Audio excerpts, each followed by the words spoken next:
你们可以多拿。好，对，等一下的 video 就直接从 Internet Explorer。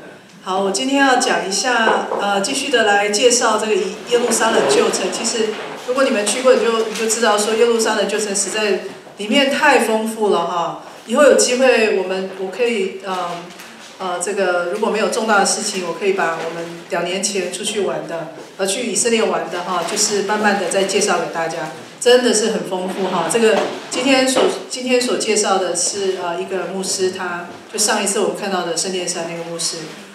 他就是他。好，那这张是我们当初去的时候，其中一张照片，这个是在粪场门，就是最靠近西墙的那个门叫 Dung Gate， 好，叫粪场门。它出来还没有出到粪场门的旁边哈，你可以看到这个整个旧城，它都是有这样子的城墙。那其实就让你们知道一下，这个城墙并不一定是这个第1世纪所造的，就是大部分的城墙都已经是后来的这个后来的不同的国就是这个不同的人所造的哈，有的是马其顿啊，有些是就是所有占领的耶路撒冷的哈。那如果有第2圣殿的遗址，我会让你们知道哈。好，来看一下。那这个是我了哈，不惜牺牲摄像给大家看一下，很挫哈。我说好像小朋友，这么年轻。感谢主，因为实在太热，我们这个帽子都是从美国直接带过去。好，这个呢，这个门就是Lion Gate， 好，这个门非常小，其实非常小，等一下在那影片上会介绍到。那 Michael 很厉害哦，哈，他开着那个 rental car， 就是从这个门经过，不得已开到那边去，只好从这边，真的是很可怕，非常的小。是哪一个 gate？ Lion Gate， 对，很小，对。但是在等一下你所看到影片上，你看不出来那么小，那其实是很窄。这个呢是在刚才我说的粪场门还没有出来之前，我记得在右手边哈有一个博物馆，其实没有了，博物馆在旁边。这个是第2圣殿的遗址，这个东西是遗址，它原本是一个拱门哈，就是它叫做 Robinson's Arch， 就它是一个拱门，就是一个拱门出来。那人们呢，就那个时候的人是走在这个拱门上走上去，进到那个圣殿里面。好，这个是遗址。好，再往下。这边 Tower of David Museum 呢，是从你们如果到旧城区最常出入的就叫做 Jaffa Gate， 加法门，对不对哈？加法门一进到旧城，右手边就是 The Tower of David Museum， 好，里面白天你可以参观，里面很大，晚上它还有灯光秀，好。然后这个呢，这个你们一定要去哈，这个是 City of David，City of David 是在整个旧城的旁边，靠近粪场门。粪场门一出来，你走一下就到了这个 City of David。这个地方其实才是当初大卫王的圣殿的遗址。好，所以后来的那个整个旧城其实是这个希律王的时候，就是在那里继续在第1圣殿遗址盖起来。可是大卫的宫殿，应该是说大卫的宫殿其实是在 City of David 这个地方，也是底下会有很多你可以参观，很多的 tour 哈。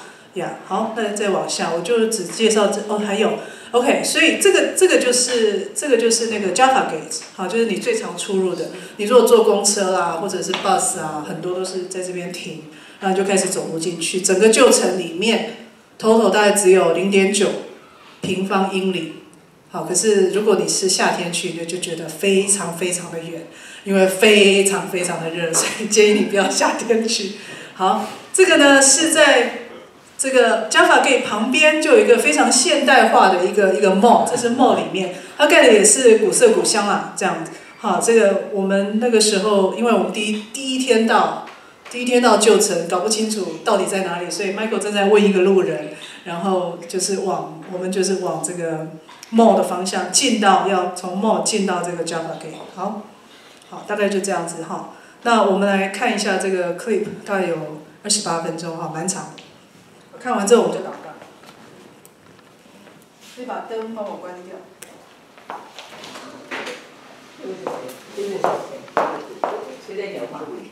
Stay tuned for an up-close walking tour of that city. Lamb and Lion Ministries presents Christ in Prophecy, a program that focuses on the fundamentals of Bible doctrine, showing how current events in the news relate to biblical predictions of end-time events and the soon return of Jesus. Now, here's your host, Dr. David Ray. Greetings in the name of Jesus, our blessed hope, and welcome to Christ in Prophecy.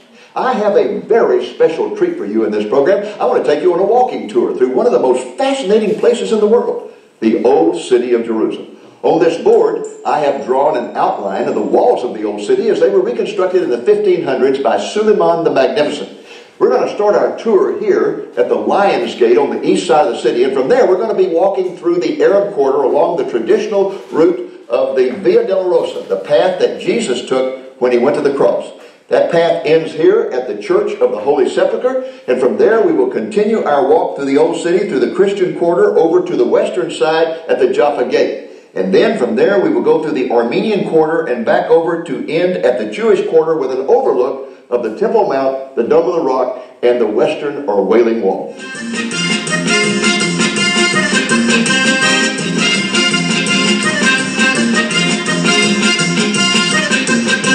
Welcome to Israel and the old city of Jerusalem. I'm standing here on the east side of the old city, and right in front of me is the Lion's Gate.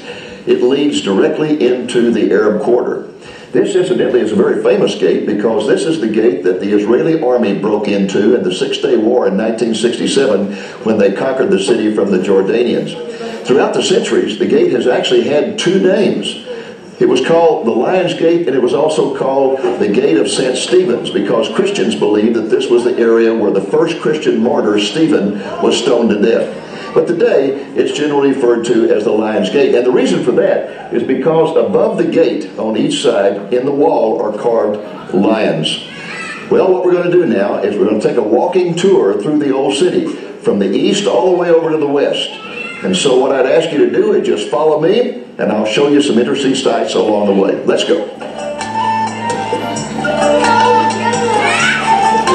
Well, here we are inside the old city of Jerusalem, just coming through the Lion's Gate. The streets are very narrow, but they allow vehicles to come in because the merchants need to get in here and also people who live within the city. The city has been greatly transformed from 100 years ago. 100 years ago, it was an incubator of disease because these streets were dirt, sewage ran down the middle, and there was animal dung everywhere. But today it has been modernized since 1967 by the Jewish people. They have paved these streets, put the sewage underneath, and the city has been cleaned up considerably from what it was 100 years ago. One of the things that I've learned about this old city is that you can never even imagine what's behind these walls. For example, right through this door is an absolutely beautiful courtyard. Let's go in and take a look at it. You see what I mean? A very beautiful courtyard. And in this courtyard, there are two things that I want to show you. One is the Church of St. Anne, and the other is the Pool of Bethesda. We'll take a look at the Church of St. Anne first. This is the Church of St. Anne. It's a 12th century Crusader church, and it was built by the Crusaders to honor Anne, the mother of Mary. One thing I love about this church is it has incredible acoustics. Let's go inside and see if someone's singing.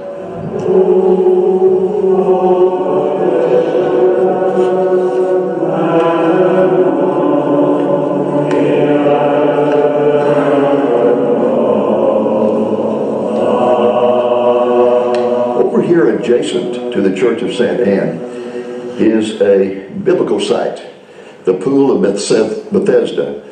I want to show you something over here. In John chapter 5, we're told that there was a healing that took place here by Jesus. This is the Pool of Bethesda, and there was a tradition here that if the water suddenly stirred, and many people believe that was by an angel, that the first person who could touch the water would be healed. Well, this particular man had been here for over 30 years. He could never get to the water fast enough. The implication is he was paralyzed in some way.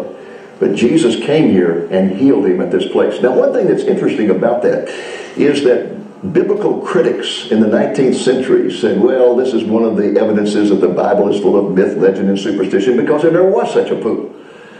But in the 19th century, this pool was discovered. And so it has been authenticated. Well, here we are back on the street that leads to the Lion's Gate. And at this particular point in the street, it becomes the Via Dolorosa. The Via Dolorosa in Latin means the way of suffering. And this is the traditional route that Jesus walked to the cross. It's the route from where he was tried by Pilate to the Church of the Holy Sepulchre, where he was crucified. There are actually 14 stations of the cross, but we are going to only cover some 9 that along this route. The other 5 are all in the Church of the Holy Sepulchre. We'll point out a few as we go along, not all of them. This arch up here is the Ecce Homo arch. In Latin, that means behold the man. For centuries, Christians believed that that was the place where Pilate took Jesus and said to the people, behold the man. And that this was the place where Pilate judged Jesus Christ. We now know that that is not true. That arch was built in the 2nd century after Christ by Hadrian. But this general area is an authentic site. I'll explain that to you. The reason I say this is an authentic site is because we know that this was a site of the ancient Antonio fortress, the Roman fortress. And many people believe that it was at this fortress that Pilate judged Jesus. The fortress was built next to the north end of the Temple Mount and higher so that they could look down and see what the Jewish people were doing. This door is the entrance to the convent of the Sisters of Zion. And down below, there is a pavement floor that was the floor of the Antonio fortress. And on that floor is a game that was carved by the Roman soldiers that they played with the prisoners, where they would dress them up in regal costumes and then torture them according to how the dice fell on the game. I might mention to you that an archaeological debate has broken out in recent years about the location of where this trial took place, where Pilate judged Jesus. For years it was assumed it was here at the Antonio fortress, but now archaeological scholars are saying no, that it was on the other side of the city at Herod's palace. We know from the writings of Josephus that when governors came to town, they always stayed at that palace. And in 2009, an Israeli archaeologist discovered a praetorium over there that appears to have been where Jesus was judged. The street from the Lion's Gate comes to a dead end at this point. You either have to go this way or that way. Now, there are 2 sites for the crucifixion, the Protestant site called the Garden Tomb and the Church of the Holy Sepulchre, which is the Catholic site. The Catholic site is much more traditional and is more verified in history than the Protestant site. But if Jesus went to the Protestant site, he came here and he turned and went that way. If he went to the Catholic site, he went that way. We're going to follow the traditional route of the Via Dolorosa, so we're going that way. Let's go. This is the 3rd station of the cross. The first 2 are up where Pilate judged Jesus. This particular station marks the first place where Jesus fell. According to tradition, he fell several times. This was supposed to be the first place. Right here in the midst of all these postcards, we have the 4th station of the cross. This is where Jesus supposedly encountered his mother. That is strictly a tradition. Let's go now to the 5th station. What you see behind me is the 5th station of the cross. This is where Simon of Cyrene was supposed to have picked up the cross when Jesus stumbled again. And when we go around this corner, we're going to start going up a very, very steep hill. And you will understand why he needed some help to get up there. Either carry a cross or a crossbeam of the cross.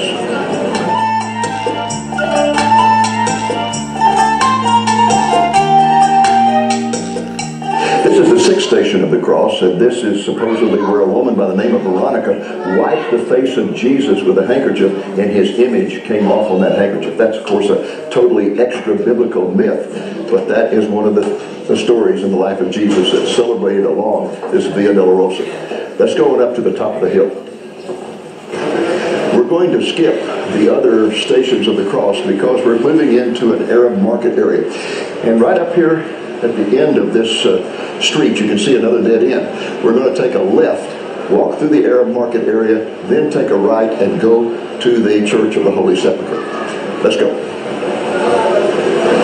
Okay, let's start walking through the Arab market area. There's not very many people here today because this is a Friday, which is the Islamic Sabbath. Normally when we go through this market, it is absolutely jam-packed with so many people that it's almost impossible to walk through it. It's a very colorful place. It's also a place with a lot of aromatic smells, and it is a place that's really rather exciting as you go through it. We're approaching now the turn we're going to make to the Church of the Holy Sepulchre. We'll be making that turn in just a few moments.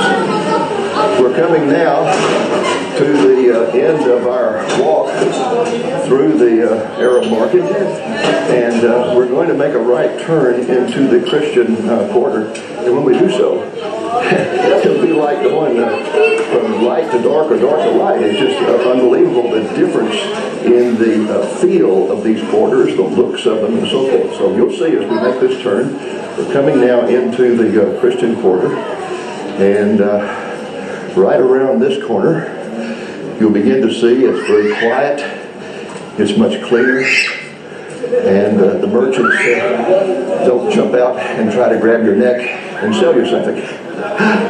So here we go, around this corner to the Church of the Holy Sepulchre.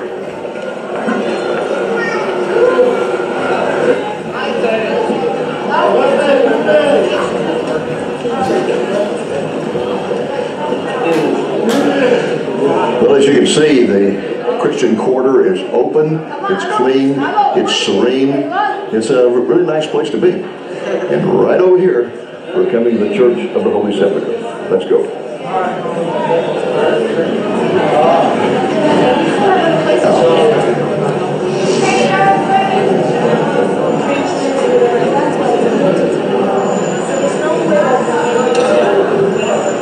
Well, here it is, folks, the Church of the Holy Sepulchre, the most sacred place in all of Christendom, because this church sits on what is believed to be the site of the crucifixion and the burial and, of course, the resurrection of Jesus. And there's a lot of archaeology to sustain that assumption. The church has a very interesting feature about it. If you look up high, you'll see a ladder that is up there leaning on a ledge below a window. Keep that ladder in mind. What I want to do now is I want to go to a private place and talk with you a little bit about this church. I've been over here 42 times, and the only time I've ever been in the Church of the Holy Sepulchre was the first time. The reason I haven't been back in since then is because I felt an overwhelming sense of spiritual suffocation. It's a rather dark and dreary place. It's a place where priests vie for control.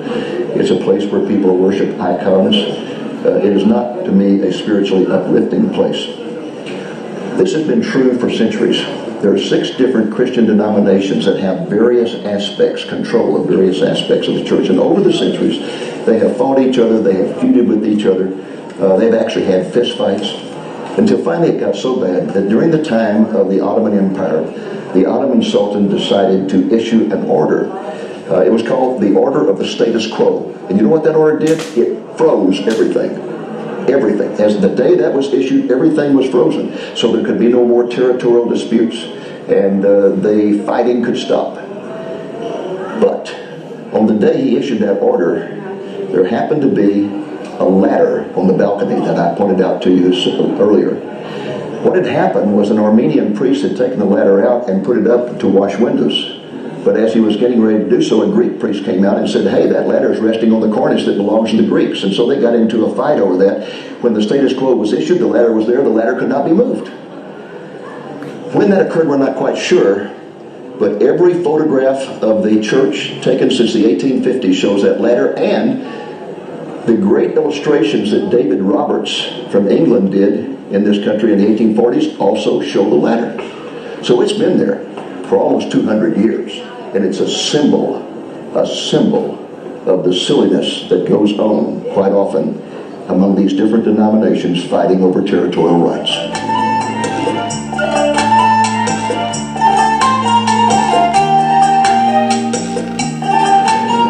We have been continuing our walk through the Christian quarter, and now we're reaching another dead end.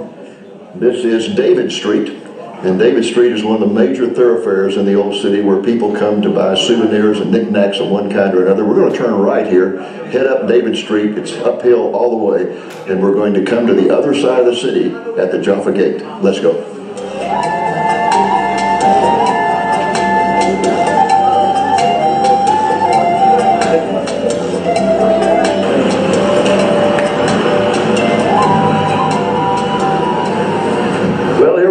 The Jaffa Gate. We have walked all the way across the old city from the east side to the west side, and what you see up there is not the original Jaffa Gate. That's a cut that was made in the wall in the early 20th century in order that Kaiser Wilhelm II could ride into this city in a buggy and not have to get out and walk in. I guess royalty does have its privileges. This massive structure you see here located at the Jaffa Gate is what is called the Citadel. This was the place where Herod's palace was located in the time of Jesus. And this is where many archaeologists today believe that Jesus was actually tried by Pilate.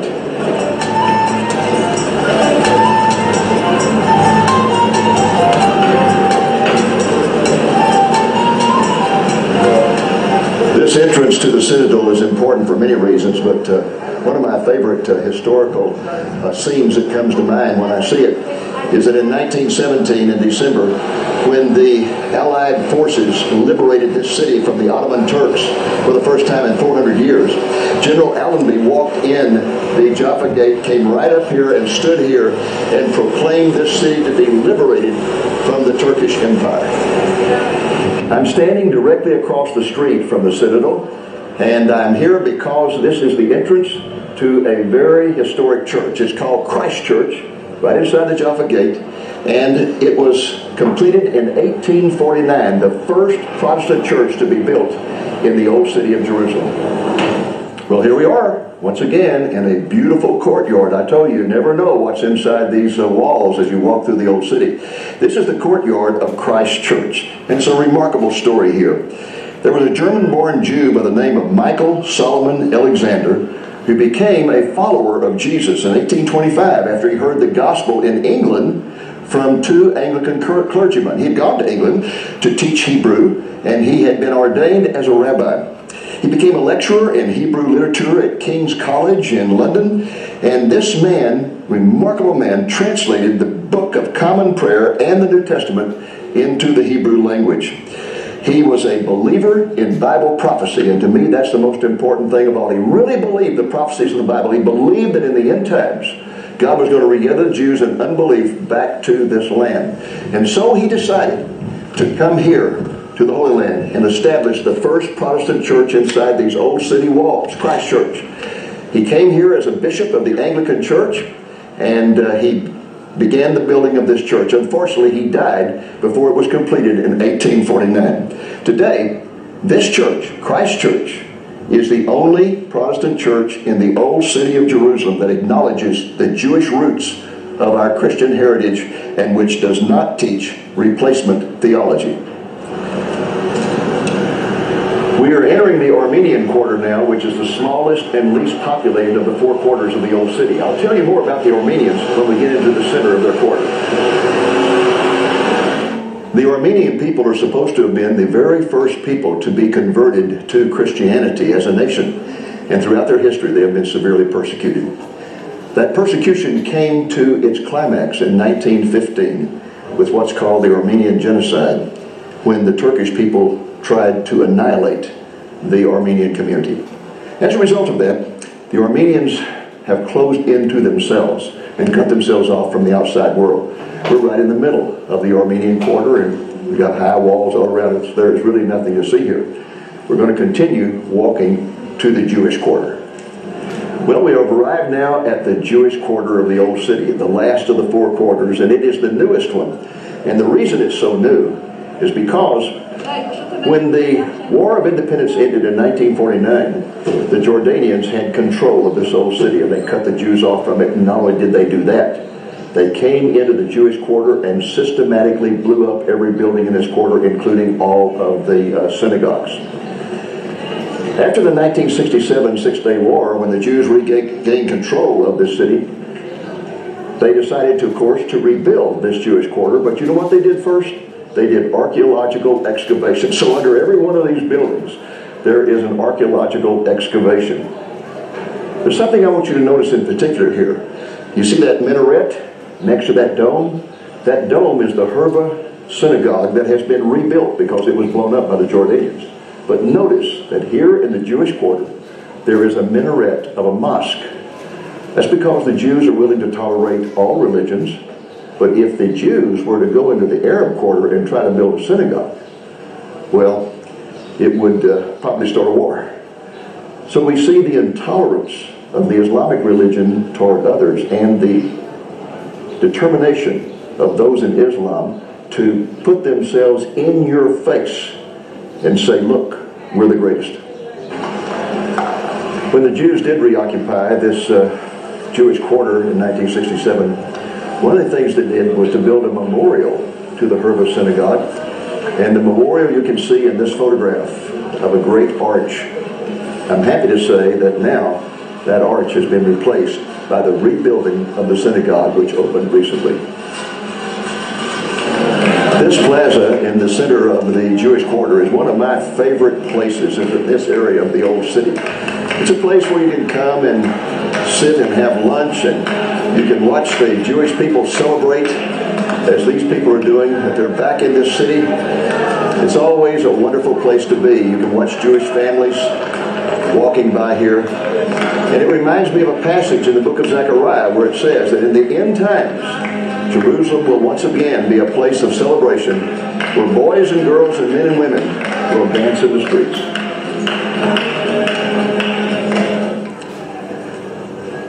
This is the headquarters of what is called the Temple Institute, which is right here in the heart of the Jewish quarter. This organization is trying to make all the preparations for the third temple, the temple that will exist during the tribulation. They have made the clothing of the priest, the clothing of the high priest's headdress. They have made the instruments to be used in the sacrifices and musical instruments. But the most difficult thing they had to prepare was the menorah to go in the temple because it had to be made of solid gold. We'll take a look at that menorah in just a moment.